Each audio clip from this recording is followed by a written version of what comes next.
Salutations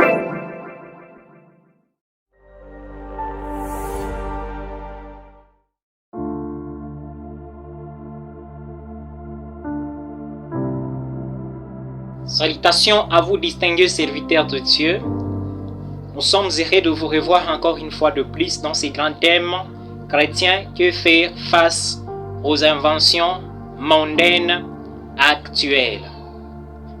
Si vous avez raté notre introduction, nous vous prions de visiter notre chaîne YouTube École de foi et prière ou notre page Facebook portant mon nom, Évangéliste Chirac. Chrétiens, que faire face aux inventions mondaines actuelles. Parlons à présent de la première personne à pouvoir forger le rein et les fer dans la Bible. Lisons Genèse chapitre 4, les versets 22. La Bible dit: Tsila, de son côté, enfanta Tubal-Caïn, qui forgeait tous les instruments de rein et de fer. Tubal-Caïn qui forgeait tous les instruments de rein et de fer. Et la sœur de Tubal-Caïn était Naama. Tubal-Caïn, comme son nom l'indique, il est l'un des descendants de la famille de Caïn. Il est l'un des descendants de la famille de Caïn. Et si vous lisez dans Genèse 4 et 16, vous allez vous rendre compte qu'après avoir été maudit par Dieu, Caïn s'était éloigné de la volonté de Dieu. Caïn s'était éloigné de la face du Seigneur. S'éloigner de la face du Seigneur veut dire simplement quitter dans les principes divins, quitter dans la volonté du Seigneur. Ce qui prouve à suffisance que Caïn ainsi que toute sa famille n'étaient pas dans la volonté de l'Éternel, n'était pas dans la volonté de Dieu. Même si vous lisez la généalogie d'Élie, vous allez voir qu'aucun membre de la famille de Caïn n'est mentionné parmi le Fils de Dieu dans la généalogie d'Élie. Personne ne mentionné de la famille de Caïn. Mais fort malheureusement, c'est un descendant de la famille de Caïn qui a pu forger les instruments des reins, les instruments de reins et de fer. Alors, que fit le comportement de Noé face à ces inventions mondaines, païennes, incrédules de son époque? Que fit son comportement?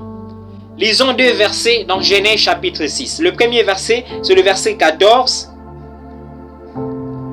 Dieu dit: Fais-toi une arche de bois de gopher. Fais-toi une arche de bois de gopher. Et dans le verset 22, la Bible dit: c'est ce que fit Noé. Il exécuta tout ce que Dieu lui avait ordonné. Naturellement et architecturalement parlant, on ne peut fabriquer une arche sans la présence des métaux. On ne peut fabriquer une arche sans la présence des outils en fer. Non, ça ne peut exister. Ça ne peut exister. Ce qui prouve à suffisance que Noé avait besoin de recourir aux inventions de ces personnes maudites-là. Noé avait besoin de recourir à ces inventions-là afin qu'il réalise la volonté de Dieu. Afin qu'il puisse réaliser la volonté de Dieu. Noé a pu utiliser ces inventions mondaines de son époque pour une bonne cause. Il les a utilisées pour la bonne cause. Il les a utilisées pour la bonne cause.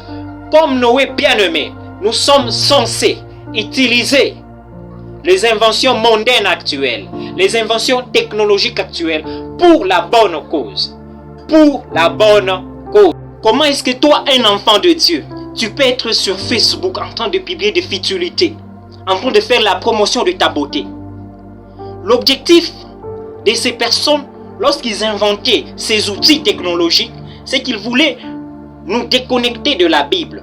Ils voulaient nous déconnecter de la spiritualité chrétienne. C'est ça leur objectif. Et si vous utilisez autrement votre téléphone, vos réseaux sociaux, sachez que vous êtes une victime de cette technologie, de cet outil, et vous êtes dans leur objectif. Nous, en tant qu'enfants de Dieu, nous ne devons pas être sur le réseau pour faire la promotion de notre beauté. C'est vraiment déplorable. Vous voyez des sœurs qui publient du n'importe quoi, de frères qui publient du n'importe quoi. Le fait de publier comment est-ce que tu manges des spaghettis, ça va servir à quoi? Ça va nous servir à quoi? Le fait de publier comment est-ce que tu es bien tressé, ça va nous servir à quoi? Le fait de publier comment est-ce que tu as payé une nouvelle Jeep, ça va nous servir à quoi? Et puis tu te dis, je suis chrétienne, mais tu es en train de publier de balivernes. Ton profil Facebook ne prouve pas que tu es chrétien. Tes statuts WhatsApp ne prouvent pas que tu es chrétien. Sur TikTok, tu es en train de publier des choses qui ne prouvent en rien que tu es chrétien. Et tu te dis chrétien.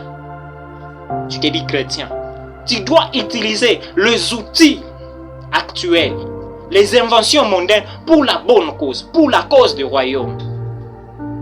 Pour la cause du royaume. Bien aimé, c'est possible de prêcher le Seigneur même par ton téléphone. Même en étant chez toi à la maison, tu peux prêcher Jésus et convertir les âmes. Même en étant chez toi à la maison, tu peux gagner les âmes à Christ. Ne soyez pas de ces chrétiens qui, sur les réseaux sociaux, sont de mondains, alors que dans l'église, ils sont là très simples, très calmes comme des saints, alors que ce sont des hypocrites sur les réseaux sociaux. Les réseaux sociaux, ce n'est pas une justice charnelle, ce n'est pas une justice humaine. Vous vous querellez avec votre fiancé, vous mettez ça sur votre statut.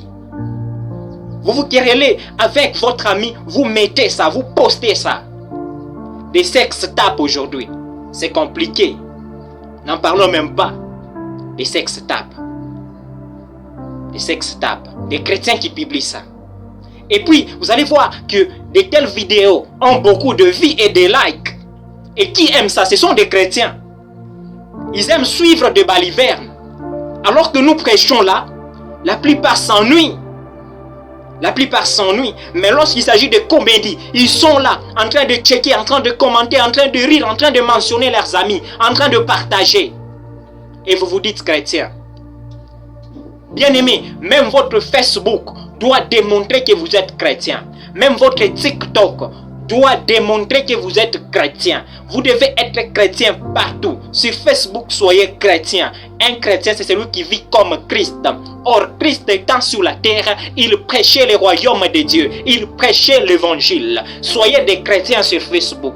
Soyez des chrétiens sur TikTok. Soyez des chrétiens partout. Sur Instagram, sur tous les réseaux sociaux. Annoncez le Seigneur Jésus. Annoncez le Seigneur Jésus. Sinon, vous êtes victime de ces inventions. Et vous irez en enfer. Vous irez en enfer. Vous devez utiliser les armes de Satan contre lui-même. Vous devez utiliser les armes de Satan contre lui-même. Noé a utilisé les outils émanant des mauvaises personnes pour la bonne cause. Vous aussi, en tant que chrétien, utilisez ces outils-là pour la bonne cause. Utilisez ces outils-là pour gagner les âmes à Christ. Que Dieu vous bénisse. À la prochaine, nous allons donner encore une autre stratégie qui pourra nous aider à comment se comporter face à ces inventions diaboliques mondaines.